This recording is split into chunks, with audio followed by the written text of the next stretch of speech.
لا الہ الا اللہ اللہ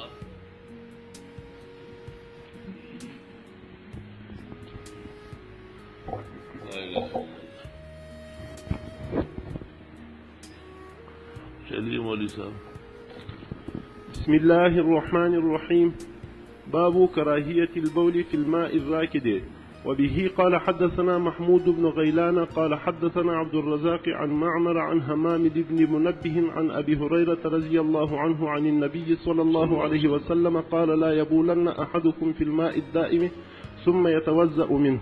قال أبو عيسى هذا حديث حسن صحيح.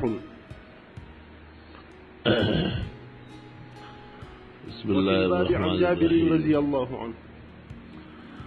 باب کراہیت البول فی الماء الراکد. ایک ماء دائم ہے اور دوسرا ماء راکد ہے. عام طور پر شارحین سمجھتے ہیں کہ ہم مانا ہے کیونکہ ایک جیسی حدیث میں وارد ہے. حضرت اقدس شاہ صاحب رحمۃ اللہ علیہ فرماتے ہیں کہ نہیں، فرق ہے. مائع دائم اس پانی کو کہتے ہیں جو کھڑا ہے لیکن لا ينقطع ابدا، جیسے کنواں ہے، نہر ہے، چشمہ ہے. ہم دیکھ رہے ہیں ہمارے سامنے کنواں چل رہا ہے، ہمارے سامنے نہر بہہ رہی ہے، چشمہ پھوٹا ہے. تو ھذا ماء قائم دائما، موجود پانی ہے اور ہمیشہ سے ہے اور ہمیشہ ہوتا ہے. اور وہ جو ماء راکد ہے، ماء ماکث، ماء واقف، ماء قائم، وہ علیحدہ چیز ہے، اگرچہ شرعاً دونوں کا حکم ایک ہے. یہ باب حقیقت میں گزشتہ ابواب کا تکملہ اور تتمہ ہے. وبه قال حدثنا محمود بن غیلان. محمود بن غیلان امام بخاری کا بھی استاد ہے اور جز القرات کا یہی شیخ ہے ان کا.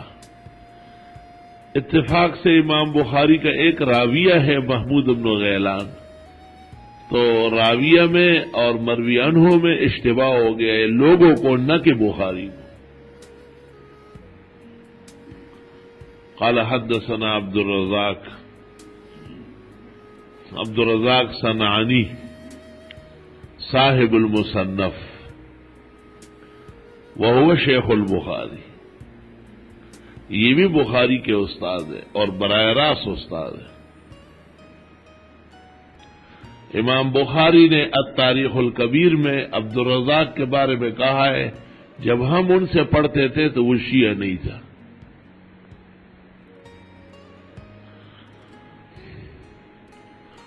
معلوم ہوا کہ عبد الرزاق پر حملہ تشیع کا بخاری کے علم میں ہے،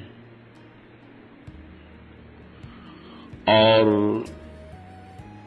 عبد الرزاق کے دو حال ہے، قبل ایفاد البخاری عنہ و بعد ما استفاد عنہ. ہمارے زمانے کے ماہرین علماء جو رد رفض شیعہ میں ائمہ ہے وہ 3 آدمی ہیں. اول نمبر جس کی کوئی نظیر دنیا میں نہیں تھی وہ قاضی مظہر حسین تھے، رد رفض میں وہ امام تھے بالکل. دوسرے مولانا دوست محمد قریشی تھے، اور تیسرے نور الحسن شاہ بخاری تھے. تونسوی صاحب بات کے آدمی.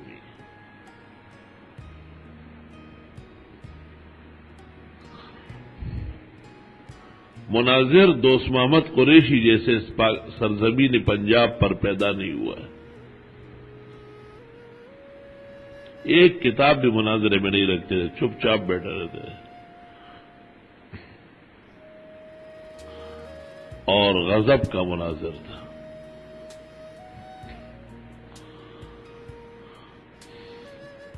تو یہ حضرات کہتے ہیں کہ نہیں، شیعوں کے ہاں تقیہ ہے، اور کافی کلینی میں ہے ان تقیت 19 اعشار الدین، دین اسلام اگر 20 حصے ہے تو 19 حصے تقیہ ہے معاذ اللہ. علی نے ابو بکر کی بیعت کی کہ تقیہ ہے. حضرت عمر کے زمانے میں وزیر مال رہے، وزیر قضا رہے، تقیہ کیا ہے. حضرت عثمان رضی اللہ تعالیٰ عنہ کے دست راستے تقیہ ہے. حضرت عثمان شہید ہوئے، حضرت علی حسن مجتبیٰ پہ ناراض ہو گئے، درے سے اس کی پٹائی لگا دی کہ آپ کے ہوتے ہوئے خلیفہ قتل کیسے ہوا. کہا یہ تقیہ ہے. اپنے جیسے سمجھتے اکابر امت کو. اس عاجز اور فقیر کے نزدیک عبدالرزاق ٹھیٹھ قسم کا امام اہل سنت ہے، قطعاً شیعہ نہیں ہے. مصنف آپ کے سامنے 11 جلدوں میں 1,14,000 حدیث پر مشتمل ہے. اتنے بڑے آدمیوں کو شیعوں کے حوالے کرنا کہاں کی انسانیت ہے. اور ترتیب جو انہوں نے نقل کی ہے احادیث کی، اول ابو بکر کی، پھر عمر کی، پھر عثمان کی، پھر علی کی. ام المومنین عائشہ سے جتنی احادیث سے آئے سے تم ہے، اس سے 3 گنا زیادہ مصنف میں ہے. صرف حضرت علی اور اہل علی کے محبت میں کچھ احادیث و آثار لائے ہیں اور اس پر تھوڑا تعجب کیا گیا. اس سے کیا فرق پڑتا ہے؟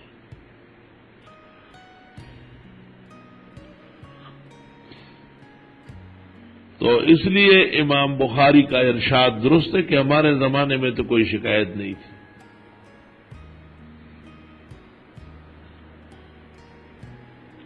ان معمر ابن راشد، معمر ابن کیسان، معمر ابن منبے، کون سا معمر مراد ہے؟ اکثر کا خیال ہی ہے کہ معمر ابن مثنى ہے، جس کی تفسیر مجاز القرآن مشہور ہے دنیا میں، اور بخاری نے کتاب التفسیر وہیں سے لی ہے.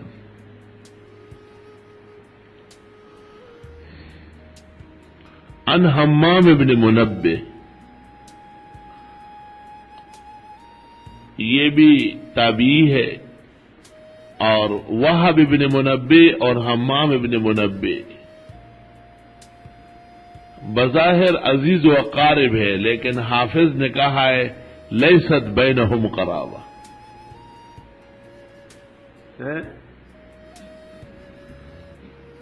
جیسے محمد ابن اشکاب، علی ابن اشکاب، احمد ابن اشکاب 3 آدمی ہیں نا. احمد ابن اشکاب بخاری کا استاد ہے، جن سے کلمتان خفیفتان لایا اخیر میں. تو وہاں پر بھی حافظ نے کہا لیست بینہم قرابہ، رشتہ دار تھوڑا ہی ہے. یہ ظاہر ایسے نام ہوتے ہیں، زر ولی خان، سرفراز خان، احمد رضا خان، ولی خانی کو رشتہ دار ہے؟ کچھ بھی نہیں. مناسبات رسمیہ ہوتی ہے. عن ابی ہریرہ رضی اللہ تعالی عنہ صحابی جلیل القدر رفیع الشان راوی الاسلام یفتخر علیہ الانام، قیامت تک امت کو فخر ہے اسلام کے ستودوں پر، ان میں ابو ہریرہ اول نمبر کا ہے. آپ پیغمبر اسلام کے مدرسہ صفت العلوم کے پہلے فاضل ہیں.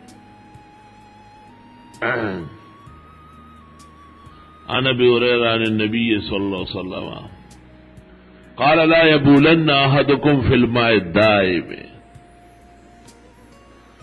کوئی شخص تم میں سے رکے ہوئے، کھڑے ہوئے، موجود چند دن کے لیے ہو یا ہمیشہ کے لیے پانی کھڑا ہو، پیشاب نہ کرے. ثم يتوضأ منه، پھر اس سے وضو بھی تو کر سکے.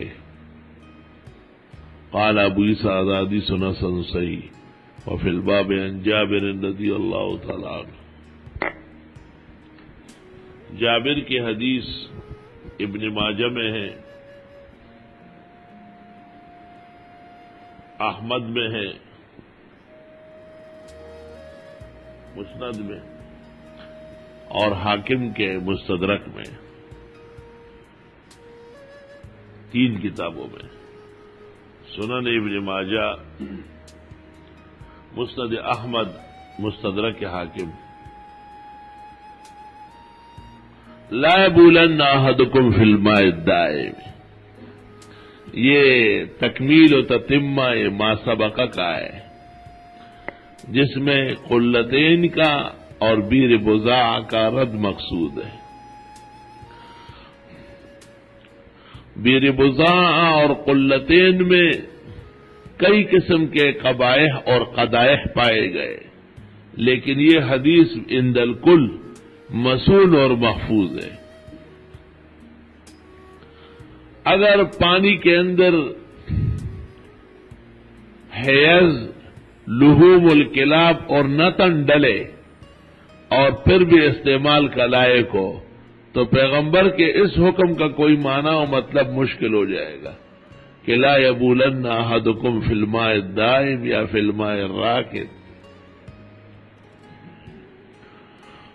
اگر پانی 2 قلے ہو، اذا بلغ الماء قلتین، اور پھر وہ پلید ہی نہیں ہوتا تو آخر تالاب کا پانی، بارش کا پانی، گلی کوچوں میں رکا ہوا پانی، وہ تو کئی سینکڑوں قلے سے زیادہ ہوتا ہے، تو پیغمبر ایسا نہ فرماتے کہ اس میں کوئی پیشاب نہ کرے۔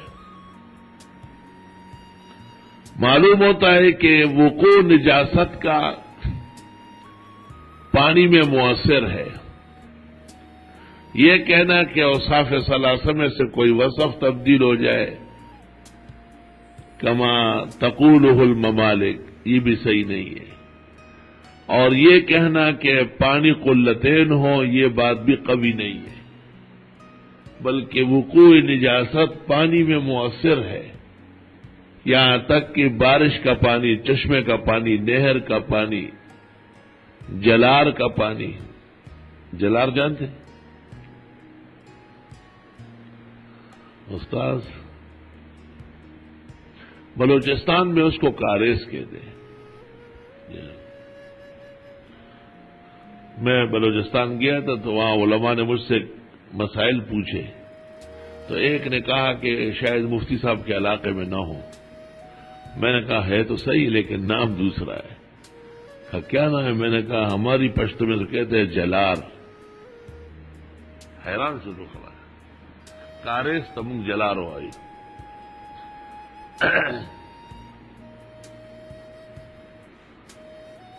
تو بہرحال ایک ایسا پانی کہ جو رکا ہوا ہے، چند دن کے لیے ہو جیسے بارش کا، یا ہمیشہ کے لیے ہو جیسے چشمے اور نہر کا، لیکن اس میں نجاست نہ ڈالے، حکم آیا ہے، پھر اس سے وضو بھی کرو گے۔ اگر وضو نہ بھی کرے تو پاک پانی کو پلید کرنا ناجائز ہے، اور اگر ہم وضو نہ کریں تو کوئی اور تو کر سکے گا۔ ہمارے اور آپ کے ہاں اس قسم کے پانی کے بارے میں اس طرح ارشاد تعجب انگیز ہے، کیونکہ ہمارے ہاں پانی وافر ہے، لیکن بلاد عرب کے اندر پانی کا بہت فقدان ہے۔ عرب ملک عدیم الماء، مورخین لکھتے پانی ہے ہی نہیں وہاں۔ اس لیے پیغمبر نے کہا کہ جب تم مکہ اور مدینے کے درمیان باغات دیکھو اور مکے اور مدینے کے پہاڑوں پر پانی دیکھو تو فانتظر البلا، قیامت کا منتظر رہو۔ اب تمام خزائن جو وہاں ہے، ٹینک، وہ پہاڑوں پر ہے، اور مکے سے مدینے تک ایسے باغات ہیں کہ افغانستان اور گلستان دبستان بھول جائیں گے آپ۔ شاہ خالد مرحوم نے کہا تھا کہ 1 انچ زمین پر $1 ارب خرچ ہو جائے، لیکن مکے اور مدینے کے درمیان میں ہرا بھرا دیکھا ہے۔ سبحان اللہ، حضرت کا معجزہ ہے نا۔ آپ نے فرمایا یا ایسا ہو جائے گا تو قیامت آئے گی، تو بس قیامت ہے۔ اب جب آپ بخاری ترمذی پڑھ رہے اور ہم جیسے لوگ پڑھا رہے تو یہ قیامت ہے. قیامت کے لیے کوئی ڈنڈا بازی سوٹا بازی ضروری تو نہیں ہے. جب چھوٹی چیزیں بڑی ہو جائے اور بڑی چیزیں چھوٹی ہو جائے, سمجھ گئے, چھوٹی چیزیں بڑی ہو جائے. حضرت مولانا سلیم اللہ خان صاحب نے مجھ سے فرمایا, بہت ایک دن میں گیا, بہت ہنس رہے تھے, کہنے لگا ایک طالب علم ہمارا آیا, کہا میں بخاری ترمذی پڑھا رہا ہوں. تو کہا, میں نے کہا بنون کو یا بنات کو؟ کہا نہیں بنون کو نہیں, وہ نہیں پڑھاؤں گا, بنات کو. کیوں؟ بیچ میں پردہ ہوتا ہے, وہ اندر ہوتی ہے. میں درس ترمذی تقی صاحب کی اور درس بخاری یا کشف الباری ایسا رکھ لیتا ہوں, درس ہوتا ہے. مولانا بہت ہنس رہے تھے. تو میں نے کہا آپ وفاق کے صدر ہیں اور آپ نے غلط نصاب پاس کیا ہے. ثالثہ اور ثانیہ والے بخاری ترمذی توہین ہے, اہانت ہے کتاب. 15-20 سال فنون پڑھانے کے بعد مشکات پڑھا دے. یہ ناظم صاحب آپ کے مشکات ہم نے جلد ثانی زبردستی دی ہے, نہیں لے رہے تھے, ہمیں نہیں پڑھا سکتا, حالانکہ بہترین نمبروں سے پاس ہوئی ہر کتاب. قیامت کی نشانیاں, یہ مدرسۃ البنات کا قیام بھی فتن من فتن الساعہ.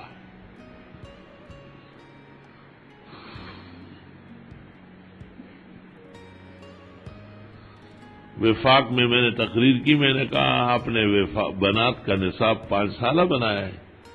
وفاق کے اندر بنات کا نصاب 16 سالہ حدیث میں ثابت ہے, آپ نے 16 کو 5 کیوں بنایا؟ سارے مولوی دیکھ رہے تھے. میں نے کہا حدیث میں کہ یہ عقل و دین میں ناقص ہے, یعنی نصف شہادت ہے. لڑکے 8 سال میں پڑھتے ہیں تو لڑکی 16 سال پڑھے. اس کو حیض آ رہا ہے, اس کو نفاس آ رہا ہے, اکیلے اس کو آ رہا ہے, مرد ساتھ ہوتا ہے.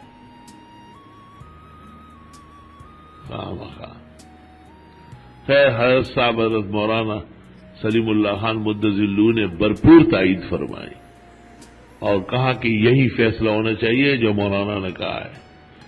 اور ہم نے جو آج تک 3-4 سالہ نصاب پر باقاعدہ سند جاری کی, یہ ہم نے ظلم اور گناہ کیا ہے. یہ الفاظ تھے. کہا کراچی یونیورسٹی والے میرے پاس آئے کہ بنات نے وفاق پاس کیا ہے, تصدیق کر لو. کہ میں نے کہا نہیں کروں گا. انہوں نے بخاری ترمذی پوری نہیں پڑھی. خیر, بہرحال لا يبولن احدكم في الماء الدائم ثم يتوضا منه, بول کا ذکر کیا ہے لیکن غائط بھی مراد ہے. یہ نہیں کہ ایک ناعقل اور بداندیش غیر مقلد نے لکھا ہے کہ پیشاب منع ہے, پاخانہ جائز ہے, اور ایک نے کہا ہے کہ وضو اس سے نہیں ہو سکے گا, پھر غسل ہو سکے گا. یہ اپنے آپ کو عامل بالحدیث کہتے ہیں اور شرم و حیا نہیں ہے. عام طور پر راستے میں لوگ پیشاب کرتے ہیں, قضاء حاجت نہیں کرتے ہیں, اس کے لیے علیحدہ مقامات ڈھونڈنے پڑتے ہیں.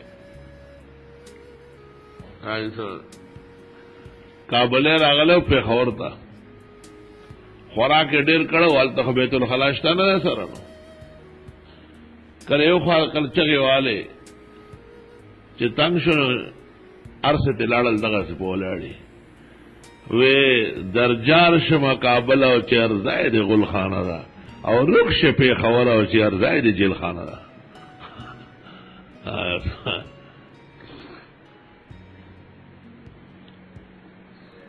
اللہ اکبر و کبیرہ.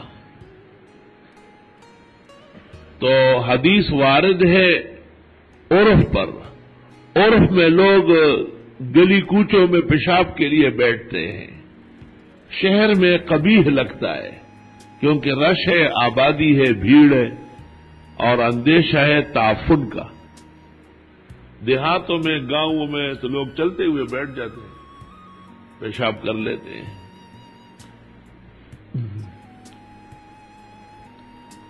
میں یہ نہیں کہتا ہوں کہ وہ اچھا کرتے, نہیں کرنا چاہیے ایسا.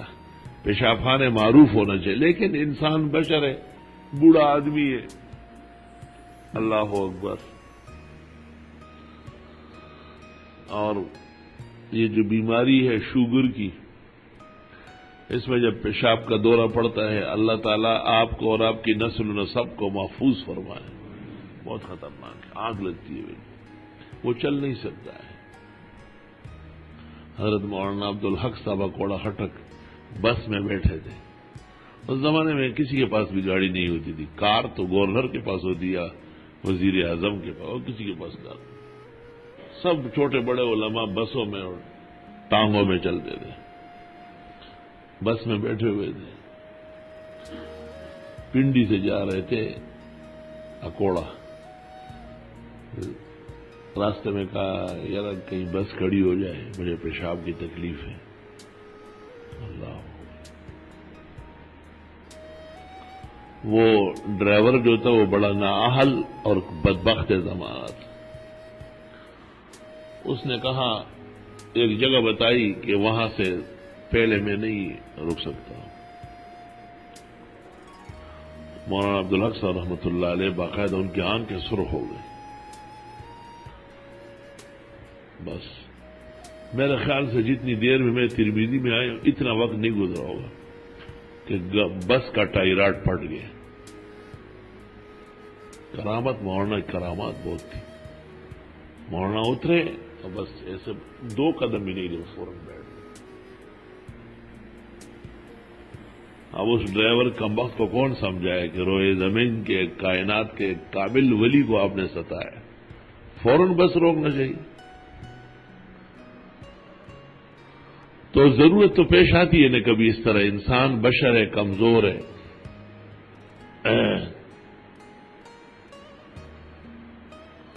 اور وہ انداز بھی صحیح نہیں ہے جیسے ہمارے پاس پختون بھائی پیشاب کر کے اور پھر پیشاب سکھاتے ہوئے چلتے ہیں. یہ بھی قبیح صورت ہے. بیٹھ جائے ایک طرف. اور وہ جو دیہاتوں میں جنگلوں میں وہ تو علیحدہ بات ہے کہ کوئی انسان ہوتا ہی نہیں ہے، لیکن عوامی حلقوں میں یہ بات نامناسب ہے. لیکن جو حضرات یہاں ہیں یہ سرے سے پیشاب سکھاتے ہی نہیں ہیں، یہ بھی خطرناک ہے. بس فارغ ہو کے پانی بہا لیتے ہیں اور اٹھ جاتے ہیں. تو ہم تو بڑے حیران ہیں کہ یا اللہ اگر پھر خطرہ آ گیا. خطرہ تو ہے، کم از کم اطمینان ہونا چاہیے. فقہاء کرام نے کہا ہے نہ دیر تک بیٹھنا ضروری ہے اور نہ چلتے ہوئے سکانا، لیکن اطمینان طہارت تو ہونا چاہیے اور وہ واجب ہے. نہر میں لکھا ہے کہ اطمینان یہ واجب ہے. تو عام طور پر لوگ جو تالاب کا پانی ہو یا رکا ہوا بارش کا ہو، میں بڑا حیران ہوتا تھا کہ ایسا کیسے ہو سکتا ہے کہ بارش کا پانی گلی میں رکا ہوا ہو اور کوئی شخص اس میں سے پانی پی لے یا اس میں وضو کر لے. لیکن حدیث میں ہے تو ایمان ہے اس پر کہ جواز تو ہے. ہمارے ملک میں پانی خراب جلدی ہوتا ہے. میں نے یہاں کراچی میں بھی دیکھا اور وطن میں بھی جہانگیرے میں، حالانکہ وہ کنجور ہے، یعنی پتھریلی علاقہ ہے، اوپر پہاڑی ہے، مگر بارش کا پانی ایک آدھے دن کے بعد ختم ہو جاتا ہے، خراب ہو جاتا ہے. وہ پانی جو مہینوں کھڑا رہتا ہے دنیا کے اندر، وہ مبارک ملک سابق مشرقی پاکستان ہے. وہاں بارش کا پانی اتنا لذیذ ہے اور اس قدر شیرین ہے کہ کاد ان یفوق علی میاء العالم، سارے جہان کے پانی پر اس کو آپ برتری دے سکتے ہیں. بنگلہ دیش میں جو پانی بارش کا جگہ جگہ رکا ہے تو اس میں خرابی نہیں آتی، زمین سیر ہے بالکل، اور پانی خوشبودار ہے، حد درجے ذائقہ دار ہے. روڈ کے اوپر بس چلتے ہوئے ہم نے وہاں پر اپنے پاس جگ اور گلاس رکھا تھا، تو بس ایک طرف کر لیتے اپنی گاڑی اور ایک بنگالی نیچے اتر جاتا تھا. کھائی ہے بہت بڑی، بارش کے پانی سے بھری ہوئی، اس میں سے بھر کے لاتا تھا. اور وہ پانی طاقت کے اندر رزمک اور وزیرستان کے پانی سے اعلیٰ ہے. بڑی دعوت کھا کر کے آپ 1-2 گلاس پی لے، دوبارہ بھوک لگ جائے گی آپ۔ عجیب بات ہے کہ انسان وہاں کے نہایت بیکار ہے اور چیزیں نہایت ہی قیمتی ہے۔ گھاس اس قدر سرسبز ہے کہ افغانستان کے رندارے بھول جائیں گے آپ، اور باغات بے حساب باغات۔ جس چیز کی کمی ہے 2 چیزیں نہیں ہیں، ایک پتھر اور دوسرا ریت، بالکل نہیں۔ ریت نکالنے کے لیے دریاؤں میں غوطے لگاتے ہیں، کشتیاں چلتی۔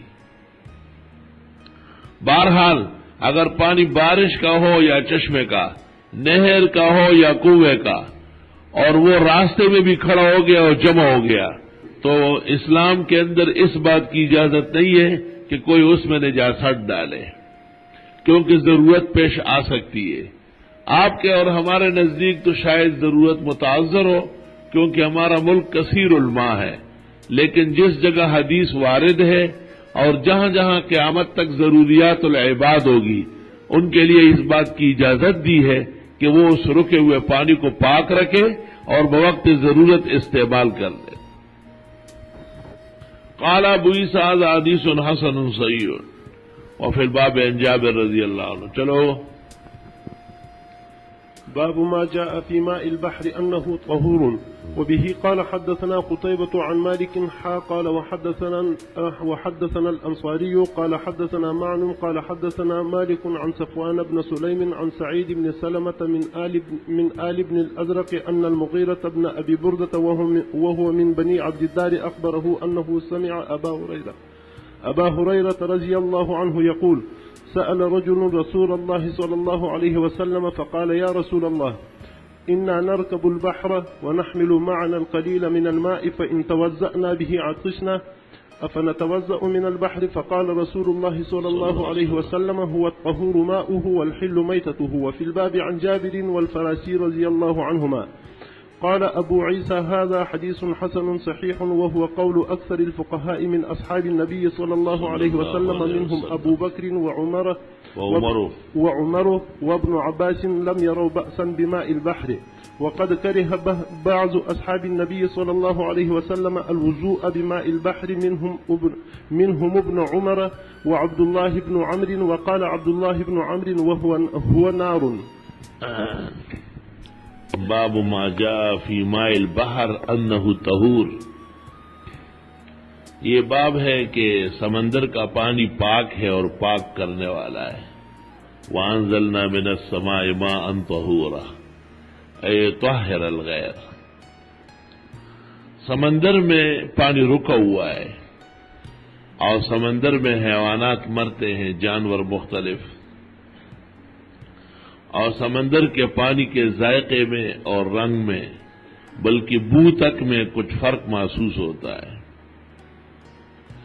یہ ایک بدیہی بات ہے کہ اور پانیوں میں اور سمندر کے پانی میں فرق ہے، اور جس طرح نہر کا پانی ہے یا عین معین کا پانی ہے یا بئر کا پانی ہے، سمندر کا پانی اس طرح نہیں ہے۔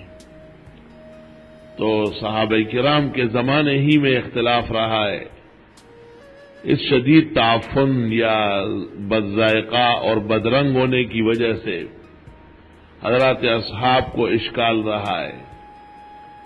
نبی کریم صلی اللہ علیہ وسلم کو جب اطلاع ملی ہے تو آپ نے حکم دیا ہے کہ پانی سمندر کا پاک ہے اور سمندر سے جو جانور نکلتا ہے، مچھلی، وہ حلال ہے۔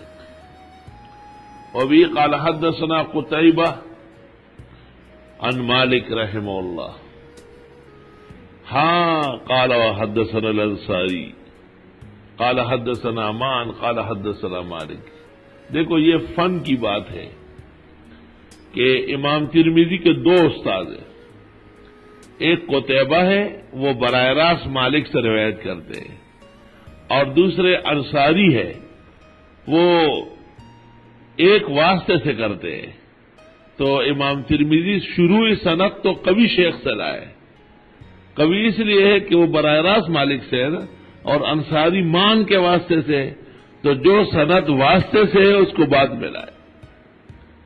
آگے سند ایک ہے عن صفوان بن سلیم عن سعید بن سلمہ من آل ابن الازرق ان المغیرة بن ابی بردہ وهو من بني عبد الدار اخبر انه سمع ابا هريرة رضی اللہ عنہ يقول سأل رجل رسول الله صلی اللہ علیہ وسلم فقال یا رسول اللہ انا نركب البحر، حضرت سے پوچھا کہ ہم کبھی کبھی سمندر میں سوار ہو کے چلتے ہیں، وَنَحْمِلُ مَعَنَا الْقَلِيلَ مِنَ الْمَاءِ، اور ہمارے پاس تھوڑا پانی ہوتا ہے پینے کا، فَإِن تَوَضَّعْنَا بِهِ عَطِشْنَا، اگر ہم اس سے وضو کرنے لگے تو پیاس لگے گی، أَفَنَتَوَضَّعُ مِنَ الْبَحْرِ، ہم سمندری پانی سے وضو کر سکتے ہیں؟ فقال رسول اللہ صلی اللہ علیہ وسلم، حضرت جی نے فرمایا وَالطَّهُورُ مَاؤُهُ، وہ اس کا پانی تو پاک ہے، صرف پاک نہیں ہے، پاک کرنے والا ہے، وَالْحِلُّ مَيْتَتُهُ، اور اس کا میتا حلال ہے۔ میتا سے مراد حنفیہ کے نزدیک صرف مچھلی ہے، چونکہ اس کو ذبح نہیں کرنا پڑتا ہے اس لیے اس کو میتا کہا ہے۔ عام دنیا کے جتنے جانور ہیں تو ان کے لیے ذبح کی ضرورت پیش آتی ہے، لیکن مچھلی کے لیے ذبح کی ضرورت نہیں۔ حضرت امام شافعی اور احمد یا مالکیہ کے ہاں اور جانور بھی سمندری حلال ہیں، یہاں تک کہ جو جانور خشکی میں حرام ہے جیسے کتا، گدھا، خچر، وہ اگر سمندر میں پکڑے جائے تو وہ حلال ہے۔ عجیب و غریب بات ہے، اور حدیث کا اطلاق سا مانتے ہیں۔ اور مالک کی ایک روایت یہ ہے کہ نہیں، جو خشکی میں حرام ہے وہ باہر میں بھی حرام ہے، اور جو خشکی میں حلال ہے وہ باہر میں بھی حلال ہے۔ یہ بات طے شدہ ہے کہ سمندر میں خشکی سے جانور زیادہ ہے۔ امام ابو حنیفہ نے بہت سارے معیدات اس کی پیش کیے اور اس میں آیا ہے کہ صرف مچھلی مراد ہے۔ ہمارے نزدیک دریائی جانوروں میں سے صرف سمک حلال ہے۔ اس پر طویل کلام ہے، وہ انشاءاللہ کل کریں گے، ابھی صرف اس کا خلاصہ عرض کرتے ہیں۔ وفی الباب عن جابر والفراسی رضی اللہ عنہ، حدیث جابر اخرجہ الطبرانی وحدیث الفراسی اخرجہ ابن ماجہ وابن حبان، قال ابو عیسیٰ حدیث حسن صحیح، وهو قول اکثر الفقہاء من اصحاب النبی صلی اللہ علیہ وسلم۔ دیکھو امام ترمذی فقہا کا اتنا قدردان ہے کہ جن صحابہ کا فیصلہ ماننا ضروری ہے ان کو فقہاء صحابہ کہتے ہیں۔ منہم ابو بکر و عمر و ابن عباس رضی اللہ عنہم لم يروا بأسا بماء البحر، انہوں نے فرمایا سمندری پانی کے استعمال میں کوئی حرج نہیں۔ جس طرح گزشتہ باب ماء راکد کا ایک قسم فقہاء عراق کی تائید تھی کہ دیکھو رکے ہوئے پانی میں پیشاب مت کرو، یعنی وہ پلید ہو جائے گا، تو مت کہو کہ بیر بضاع میں گندگیاں تھی اور اوصاف تبدیل نہیں ہوئے تھے اس لیے پاک تھا، نہیں، بیر بضاع جاری تھا۔ اور مت کہو کہ قلتین پلید نہیں ہوتے، کیونکہ پیغمبر نے تو ماء راکد کے اندر نجاست ڈالنے کو منع کیا ہے، تو کیسے کہہ سکتے ہیں کہ قلتین؟ آخر ماء راکد تالاب اور سیل کا پانی وہ قلتین سے تو بڑھ کر تھا۔ اس طرح امام ترمذی نے یہ باب جو پیش کیا ہے، باب ما جاء فی ماء البحر انہ طہور، اس عاجز اور فقیر کے نزدیک دفع اوہام کے لیے پیش کیا ہے۔ دفع اوہام مالکیہ کو ہے، اوہام وہ کہتے ہیں کہ اوصاف ثلاثہ میں سے کوئی وصف تبدیل ہو جائے تو پھر استعمال نہیں کرنا چاہیے۔ تو امام ترمذی نے حدیث البحر لے آئے کہ وہاں تو سارے اوصاف تبدیل ہے، پھر بھی پانی سے وضو جائز ہے، تو آپ کا قاعدہ جاریہ کلیہ نہیں ہے۔ وقد کرہ بعض اصحاب النبی صلی اللہ علیہ وسلم الوضوء بماء البحر، بعض صحابہ برا سمجھتے تھے اس کو، ابن عمر اور عبداللہ ابن عمر، بلکہ عبداللہ ابن عمر کے بارے میں ہے یا عبداللہ ابن عمر کے بارے میں ہے، کہ وہ ہوا، بلکہ عبداللہ ابن عمر کے بارے میں ہے وہ ہوا نار، کہ سمندر کا پانی جو ہے یہ آگ بننے والا ہے۔ سورت انفطار کی تفسیر میں شاہ عبدالعزیز نے فتح العزیز میں لکھا ہے کہ عبداللہ ابن عمر جب سمندر سے گزرتے تھے تو کہا کرتے تھے یا باہر متا تعود نارا، عنقریب آپ بھڑکنے والے ہیں۔ وَإِذَا الْبِحَارُ سُجِّرَتْ وَإِذَا الْبِحَارُ فُجِّرَتْ ہے نا، جب دریا اور سمندر کا پانی جھونکا جائے گا، گرم کیا جائے گا، تو اس وجہ سے اس کا استعمال ممنوع ہے۔ یہ کلام ذرا طویل ہے، اس پر کل کا وقت پورا لگے گا انشاءاللہ۔ ایک 3-4 سال کا بچہ ہے، وہ نہ کچھ کھاتا ہے وہ نہ پیتا ہے، اس کے اشتہا کے لیے کوئی دعا یا کوئی وظیفہ ارشاد فرمائے، کلوا واشربوا انما نطعمکم لوجہ اللہ لا نرید منکم جزاء ولا شکورا۔ جتنی نعمتوں کی آیتیں ہیں کہ کھاؤ پیو اور خوب کھلائیں گے پلائیں گے، یہ سارے پڑھ کر دم کرو اور بغیر اعراب اور نقطوں کے نقش بناؤ اور اس کے گلے میں یا جہاں وہ رہتا ہے تکیے کے نیچے رکھواؤ، ایسی بھوک لگ جائے گی کہ سیر نہیں ہوگا۔